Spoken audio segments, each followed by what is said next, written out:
Alhamdulillah, alhamdulillahi fatihi abwabi rahmati liman tarakoha wa man hajja baitihi wa lam yarqus wa lam yafsuq kharaja min dunubihi kayaumi waladathu ahmaduhu ala ma an'am wa ashkuruhu ala ma alham wa ashhadu an la ilaha illallah wahdahu la syarika lah al-malikul a'zam wa asyhadu anna sayyidana wa nabiyyana Muhammadan abduhu wa rasuluhun nabiyyul akram.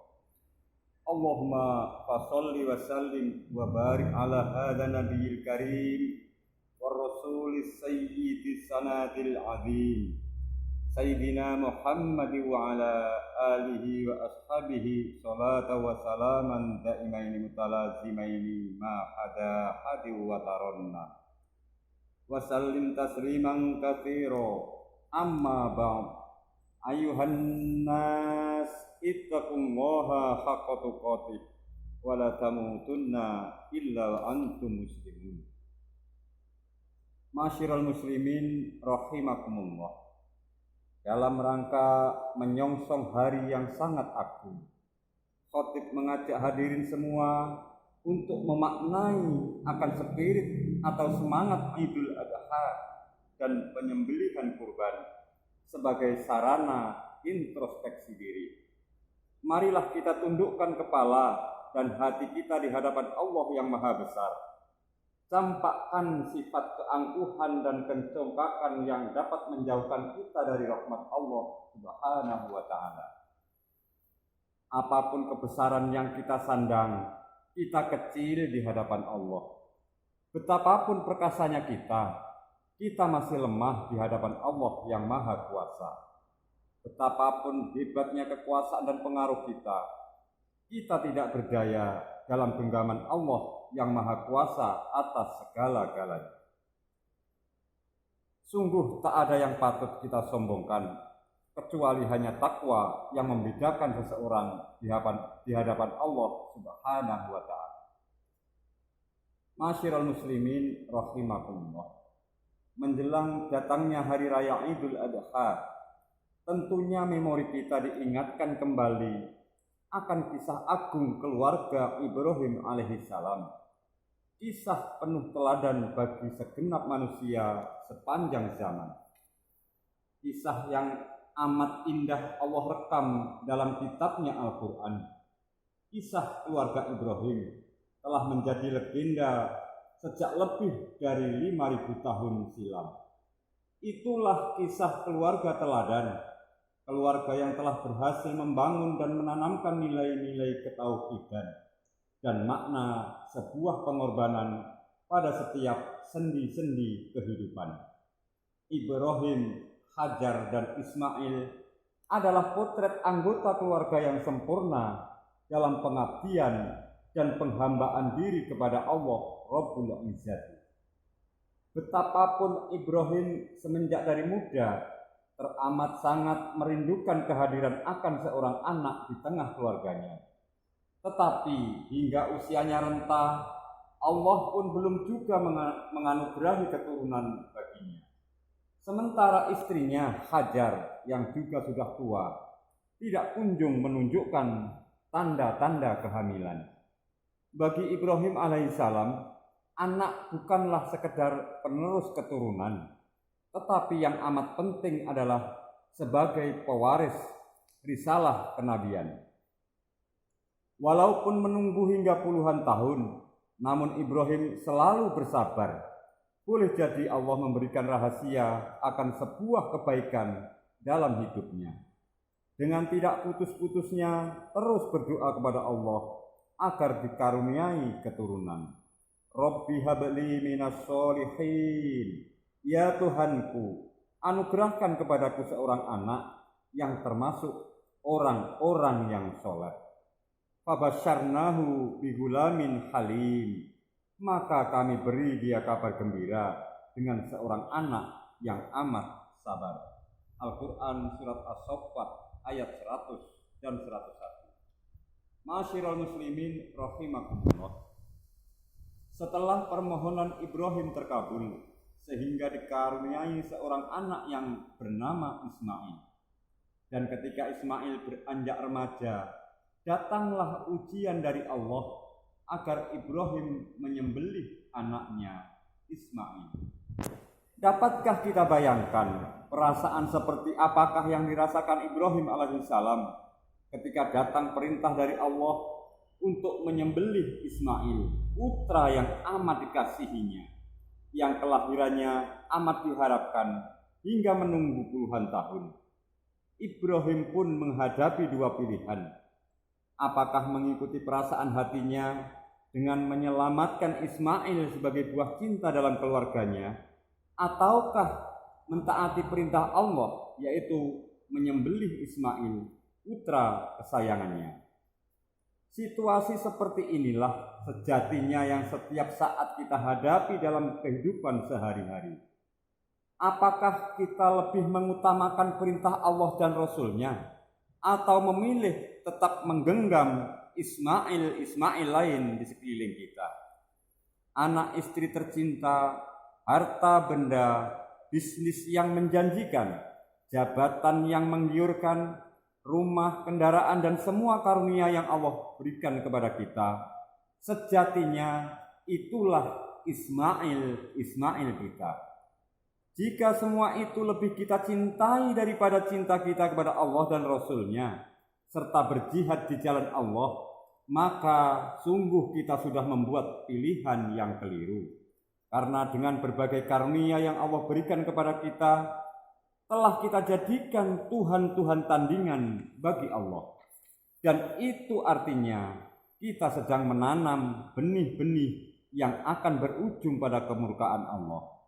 Sebagaimana firman Allah di surat At-Taubah ayat 24 yang artinya, katakanlah, jika bapak-bapak, anak-anak, saudara-saudara, istri-istri dan kaum kerabat kalian, dan harta kekayaan yang kalian usahakan, dan perniagaan yang kalian khawatiri merugi, dan rumah-rumah tempat tinggal yang kalian sukai, adalah lebih kalian cintai daripada Allah dan Rasul-Nya, dan dari berjuang di jalan Allah, maka tunggulah sampai Allah mendatangkan keputusannya, dan Allah tidak memberi petunjuk kepada orang-orang fasik.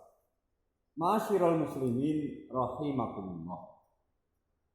Ada seorang ulama besar dari kota Mekah yang bernama Abdullah bin Mubarak menceritakan tentang seorang tukang sol sepatu yang mendapatkan pahala haji mabrur padahal tidak jadi berangkat haji. Kisah ini lebih tepat kita beri judul Berhaji Tanpa ke Tanah Suci.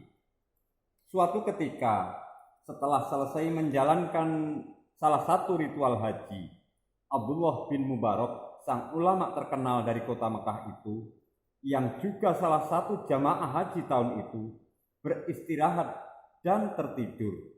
Dalam tidurnya ia bermimpi melihat dua sosok malaikat yang turun dari langit. Abdullah bin Mubarak mendengarkan percakapan dua malaikat itu. Salah satu malaikat bertanya, berapa banyak yang datang berhaji di tahun ini? 700.000, jawab malaikat lainnya.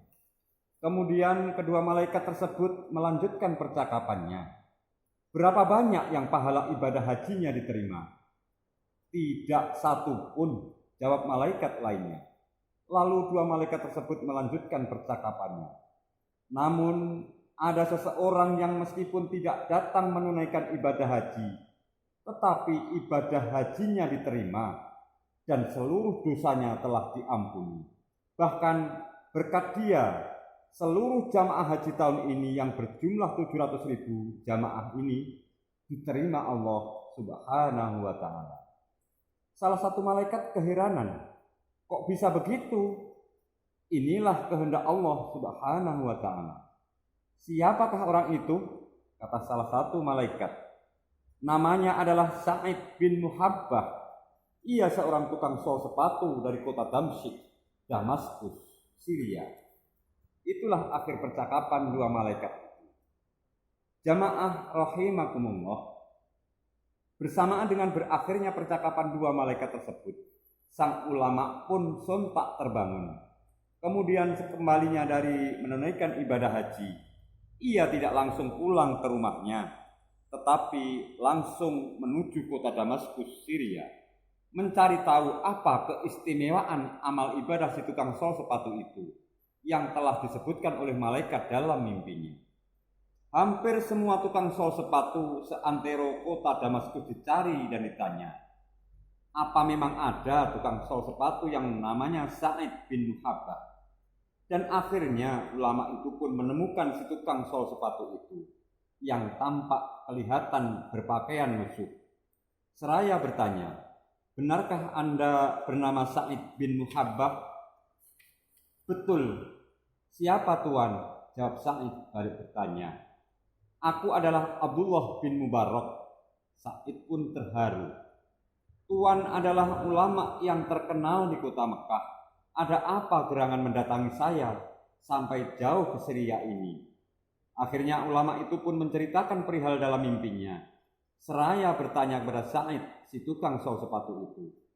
Saya ingin tahu, adakah sesuatu yang telah Anda perbuat sehingga Anda berhak mendapatkan pahala haji mabrur, padahal Anda tidak menginjakkan kaki ke tanah suci Mekah? Wah, saya sendiri tidak tahu, jawab Sa'id kebingungan. Si ulama bertanya kembali, coba ceritakan bagaimana kehidupan Anda selama ini.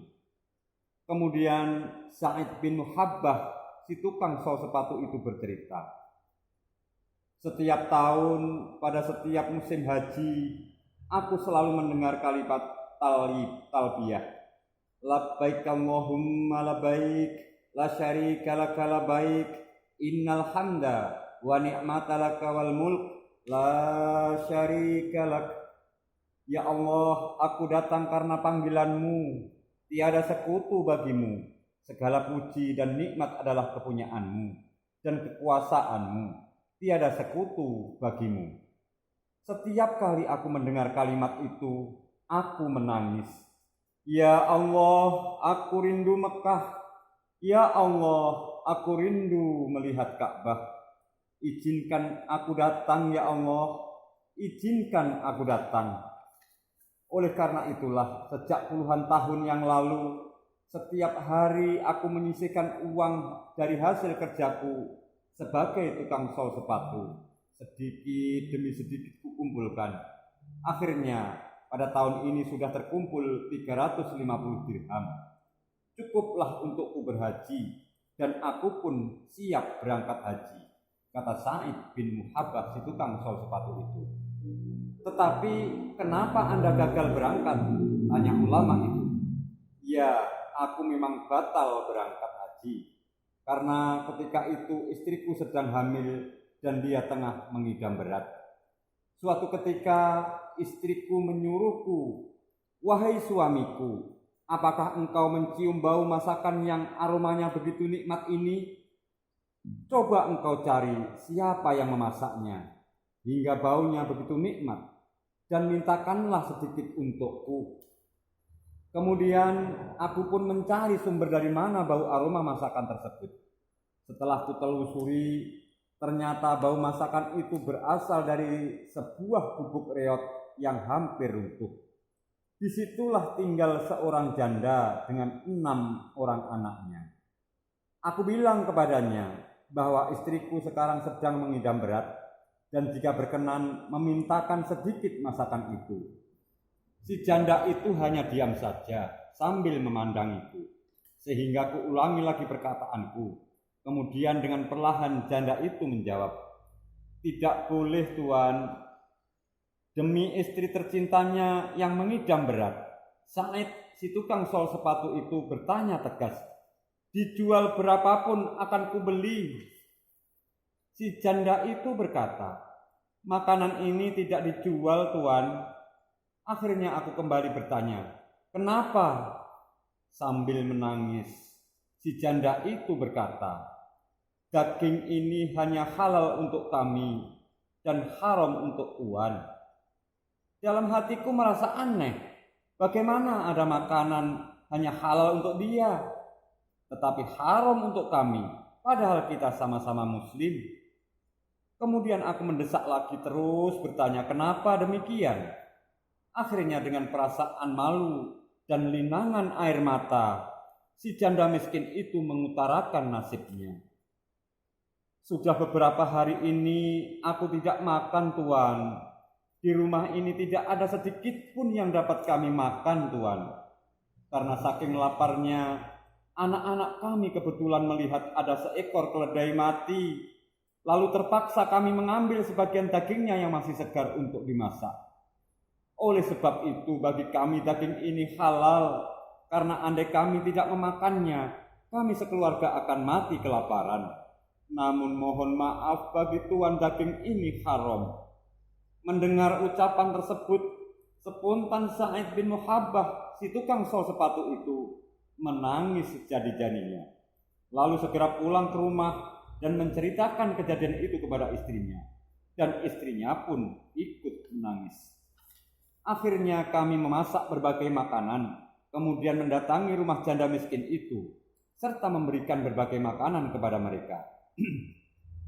Dan uang tabungan haji sebesar 350 dirham untuk keberangkatanku naik haji pun kuberikan semuanya pada mereka. Pakailah semua uang ini untuk keperluanmu sekeluarga, agar kalian tidak kelaparan lagi. Seraya saya bermunajat kepada Allah, ya Allah, inilah hajiku. Ya Allah, disinilah Mekahku. Ya Allah, di gubuk reot yang dihuni janda miskin dan anak yatim inilah Ka'bahku. Mendengar cerita tersebut, Abdullah bin Mubarak, ulama Mekah yang terkenal itu, tidak dapat menahan kucuran air matanya. Masyiral muslimin rahimakumullah. Demikianlah kisah Sa'id bin Muhabbah, si tukang sol sepatu yang gagal berangkat haji. Namun berkat amal kebaikannya, membantu janda miskin beserta 6 anaknya yang yatim, justru mendapatkan haji mabrur. Semoga dapat kita petik hikmah dari kisah tadi dan membuat hati kita semakin rindu dapat menunaikan ibadah haji dan kelapangan rezeki untuk selalu berkurban setiap Idul Adha. Amin, amin ya rabbal alamin. A'udzubillahi minasyaitonir rajim. La yanalallahu luhumahuma wala dima'uha walakin yanaluhu taqwa minkum. Kadzalika sakhkharaha lakum litukabbirullaha 'ala ma hadakum wa basyiril muhsinin. Daging-daging unta dan darahnya itu sekali-kali tidak dapat mencapai keridhaan Allah, tetapi ketakwaan dari kalianlah yang dapat mencapai keridhaannya. Demikianlah Allah telah menundukkannya untuk kalian, supaya kalian mengagungkan Allah terhadap hidayahnya. Dan berilah kabar gembira kepada orang-orang yang berbuat baik. Al-Quran Surat Al-Hajj ayat 37. Barakallahu li wa lakum fil Qur'anil azim wa nafa'ani wa iyyakum bima fihi minal ayati wa dzikril hakim wa taqabbala minni wa minkum tilawatahu innahu huwas samiul alim. Aqulu qouli hadza wa astaghfirullahal azim li wa lakum wa lisairil muslimina wal muslimat wal mu'minina wal mu'minat wastaghfiruhu innahu huwal ghafurur rahim.